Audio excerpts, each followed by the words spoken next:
شهر رمضان خير الشهور أنت يا زنة ور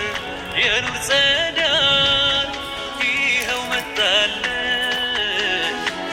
رمضان شهر رمضان خير الشهور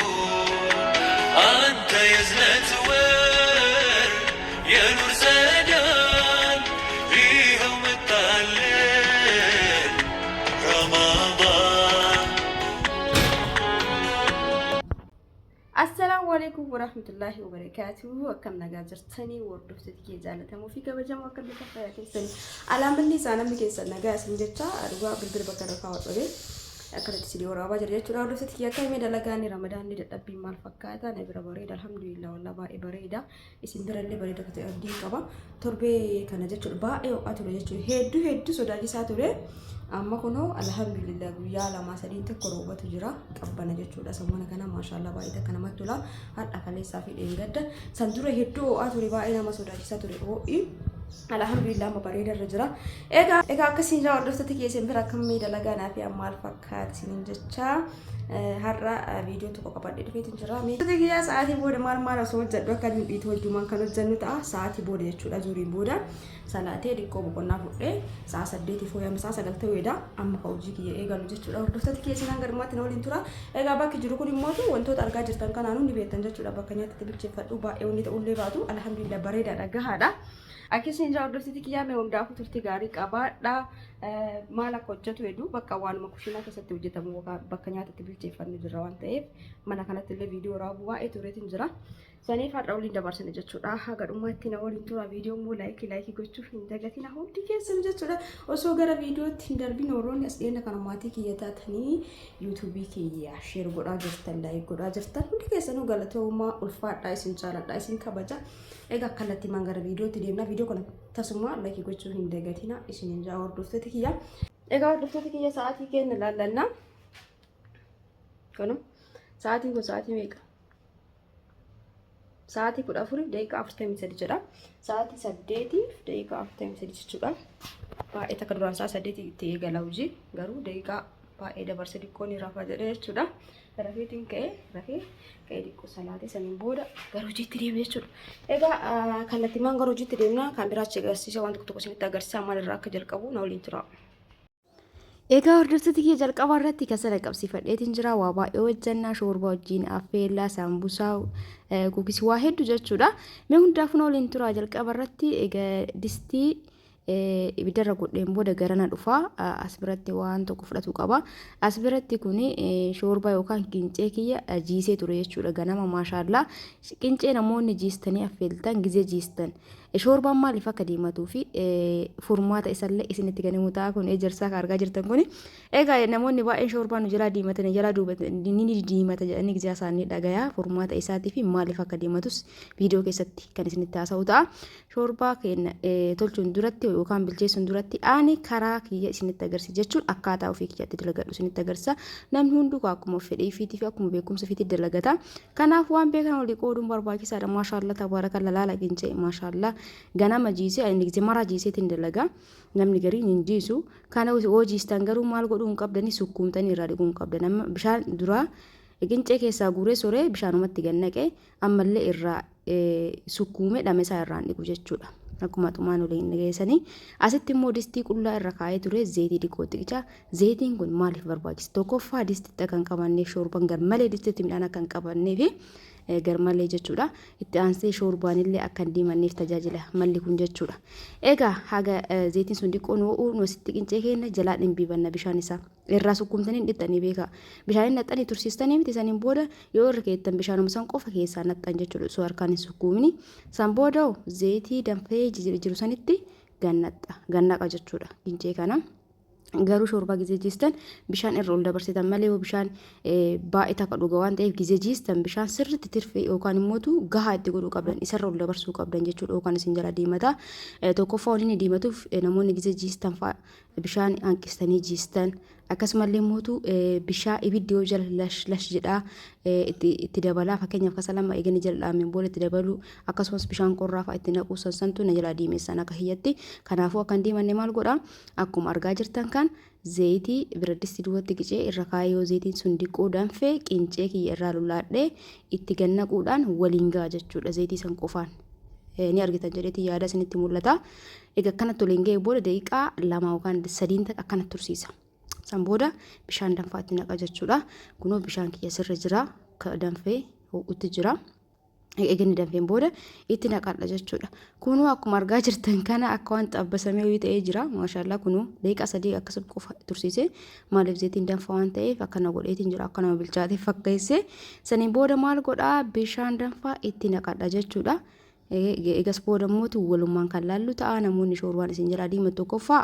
ana akka kiyyaatti jechuudha. Anallee na jalaa diimateen beeka tokkoffaa biizii ta'urraa yoo daftanii amma irra keettanii fa'a biraa yoo hojii biraa qabatanii ibiddi jala gadhaamee deebitanii jala qabsiistanis diimata bishaan qorraallee uummata irraa itti naqaa deeman ni diimata yoo gujiisu ani yoo bishaan irra ol dabaree sirriitti hin jiisin na jalaa diimata jechuudha. Kanaafuu karaa kana fayyadama karaa nama godhe kanaan asitti immoo saambusaa kennu hojjetannaa lixiif keessee ture saniin booda hin daammanna yookaan ni diriirfanna jechuudha. Akkuma dheengadda viidiyoo dheengadda tokko jalatti namoonni baay'een isinitti tolee jira akkasumallee mootu saambusaa biyya keenyatti misira qofa hojjetama immoo akkamii warri jettan akka barbaadanitti ka foonii ta'uu danda'a ka ruuzaa ta'uu danda'a ka waan kamitu hojjetatu mirga qabdan jechuudha. Yaa'u ka diqqoo namatti tolu kan misiraas jecha malee ka ruuzallee ka akka akkuma jechuun akka fedhii abbaati jechuudha. Anamma ka hundaatu hojjetatu danda'a jechuudha yoo fedha qabaadhe. Kanaafuu wanti nama daangessu hin jiru koomentii akkasillee waan argeefi akkasumallee mootu koomentiin biraa wanni qamashaa san irratti dalagee qixxaa kana horinaan jettanillee ani wanni san irratti hin dalagne jechuudha. Maaliif kana akkanumatti dalaguu barbaadeeti. Egaa akkan isin jaa hordoftoota kiyyaa namni gariin immootu misira maa nutti mul'isin jettanii egaa har'a misirallee isinitti mul'isa jechuun misirri uummata akka rakkoon qabu ka jedhudha. Amma fakkeenyaaf qixxaa 4 kana bal'isadhee jira. Qixxaa 4 bakka takkatti walitti godheetiin diriirsa jechuudha irra deebi'ee. Kuni namni hunduu ni beeka. Garuu mootuu hin beektanii jechuu kiyyaa miti namoonni mootuu galatoom jedhanii barreessanis koomentii yaadni keessan dhugaa hedduutu akka nama boonsa ulfaadhaa galatoomaa isiniin jedha. Egaa qixxaa tokko goonee zayitii keenya itti dibannaa akka inni addaan bahuuf nu rakkisneef jechuudha. Akkuma dheengadda sanitti eegas booda ceekanii rakkisnaa qixxaa lammataa itti goona ammallee zayitii itti dibuudhaan kasadaffallee itti goona akkasuma godhuun qixxaa 4-5 jaallee bakka takkatti diriirsuu dandeettanii garuu akka sirnaa bahu eelee biddeenaa irratti ifadhe maxxabashaan xiqqoo waan taateef tokkoffaa nama tursiisa. Gizee immoo eelee biddeenaa kanallee ho'isuun namatti ulfaatus xiqqoo itti bananiituma yoo qaamni eelichaa ho'e jala dhaamsuun danda'ama jechuudha. San booda akkana bakka tokkotti diriirfadha jechuudha hordoftoota kiyyaa. Egaa ani waanuma amma fakkeenyaaf waanuma manatti dalagaa jiru isinitti agarsiisutti jira irra deebiidhaan kan kana sitti agarsiisellee waan irraa guyyaa kana fakkeenyaaf oolmaa kiyya jedhee isinii jalqabe waan ta'eef oolmaa kiyya kana keessatti waan hojjedhu isinitti agarsiisa malee saambusaa dheengadillee isinitti agarsiisee jira. Kanaafuu hadha baay'ee wajjin hojjanna isiniin jedhee oolmama kiyya olii gala sa'aatii booda jedhee galee waan ta'eef keessa oolche jechuudha. Egaa waraabuun kiyya eega hojjetuun yeen oolli jedhee kanaafuu akkasuma tolu abdiin qabaa viidiyoo kiyya immoo hundi keessanuu laayik sheer gochuu hin dagatinaa san booda akkana diriirsinee irraa baay'ee maktafaan ala beekan irraa murraa min booda kaa'eelee biddeena keenya irratti haga takka qaagoona jechuudha. Qixxaa kana asiin immoo misira irra kaa'adhee ture misirri kun kaawunnooti jechuudha fafaranjiiti waan sirritti bilchaatee garmalee ta'e isiniif fakkaata akkasiin taane gogaa isaa turraa jechuudha misira kana namni beektanii asitti immoo shoorbaa keenya jidduumaan laaluu qabna. Maashaallah tabaarakallaa haala kana yagoota shoorbaan keessa aannan fakkaata jechuudha. Yeroo kamuu shoorbaan kan diimatu ibidallee jala dhaamee diimata jedhee jala dhaame jechuun fakkeenyaaf garmalee kasalli jala saabateen booda itti deebistanii itti dabaltan ni diimata. Akkasumas bishaan qorraallee ana kiyyattoo itti naqee gubbarraan na jala diimata. Bishaan danfisee feermuuzitti naqata akkasitti adada inni furdatuun irra buusa jechuudha. Oo'aa maashaallah saniin booda haga dhumaa hin diimatu. Karaa godhe kanaan illee godha distii duwwaatti zayitii iddoo biccanii san booda fincee jiiftan san itti naquudhaan akka nama xabbastanii gootanii eegas booda bishaan danfaa wajjin naqxan maashaallah kun akkuma argitan kana jira. Egas booda isaa kan akkanatti ilaalaatiin saambusaa keenyallee maranna jechuudha hordoftoota kiyya. Akkasumas tolu abdiin qabaa yoo isinitti tole immoo like share gochuu hin dagatinaa. Asitti immoo misira keenyanii dhimbiibannaa namoonni misira maanutti agarsiisne hin gadanaan jettan misirri uummata akka inni godha hin jiru. Tariitii namni karaalee garaagaraatiin godha keessaa akka fakkeenyaaf hamman bilcheessee kana keessaa dhimbiibee bishaanuma qofaan bilcheessee waan itti godhe akka hin jiru. Umallee ittiin goone ammaan booda jechuudha kaagata akka itti godhu waan biraan baay'isee uumama ittiin hin godhu. Shunkurtumaaf qaaraa zayitii qofaan xiqqoosi akuraallaa jechuudha. Kana isin jedhu zayitii baay'eetiin baay'isnu maaliif ganaa gizee xabbasnullee inni ta'a waan ta'eef diqqoomesi akkuma dhamaa qabaatuuf shunkurtii qaaraa goonee eegas boodonni jenna haga inni asitti naaqorru qixxaa keenyaa asirratti ni ho'isne jechuudha ilma faaraati irratti haaluma argitan kanaan ho'isne haaluma salphaa ta'een addaan nu ba'a. Haga inni diqqoo gara naanqaa jedhu mootu biradistii keenya irra kaannee asitti shunkurtii keenyaa qurallaana zayitiitti godhee biradistii duwwaa irra kaa'ee jechuudha. Saniin booda shunkurtii ciradhee qopheessan kaasaan busaati beekaa kuni kaasaan busaaf qopheesse itti godha namoonni karaalee garaagaraatiin mi'eessituu garaagaraa itti godhan hin jaaladhu mi'eessituu baay'isee saambusatti godhu maaliif dhama biraa namaa kenna waan ta'eef jechuudha. Homaa ittiin godhu kunoo asitti qaanaan jedhee jira addaan babaasutti jira eelemarratti ho'aa isaa jechuudha. San booda isaanii keessa kaa'ee itti qadaada jechuudha. Fuurri isaa akka keessaan baane laastikiin illee maratuu dandeettanii akkuma dheengaddisanitti himetti haaluma salphaa ta'een qixxaa bareeda goonee haaluma salphaa ta'een saambusaa kenna hojjanna jechuudha. Hordoftoota kiyyaatti shunkurtiin eegee bilchaateen booda qaaraatti godhe san booda soogiddaatti godhe yoo barbaadan kinoo itti godhatu dandeettanii kororimaa daakamaatti godhatu dandeettanii angaruu kanuma qofaan itti godha alangallillee fayyadamuu dandeettanii ani shunkurtii fayyadame saniin booda ala kanaan waliin ga'e irraa buuse. Eegas booda hordoftoota kiyya qixxaa kana akka naamijatutti mummuraa. Mummuruun kunis akka fedhii keessaniiti saambusaa guddaa barbaadanii didiqqaa barbaadanii namni akka fedhii isaatti godha. Egaa kun nama dhibuutu akka hin qabu daqiiqaa ariifachiisee akkasinitti daqiiqaan hin dheeranne jedhee akkanattuu ni dheerata waan ta'eef viidiyoo waa baay'ee waraabee jechuudha bakka takkatti kanumaaf akkasiniif inni fanne jedhee ariifachiisee. Egaa kana gooneen booda saambusaa kennanii maraannaa saniin booda olumaan kan xabbasnu laallaa shoorbaan kiyyan diimatamoo hin diimatullee hagadhumaa laala isiniin jira jalqabarraa isinitti agarsiise waan ta'eef namni baay'een gisee haasa'u dhugaa dubbachuuf nama hedduutu haasaya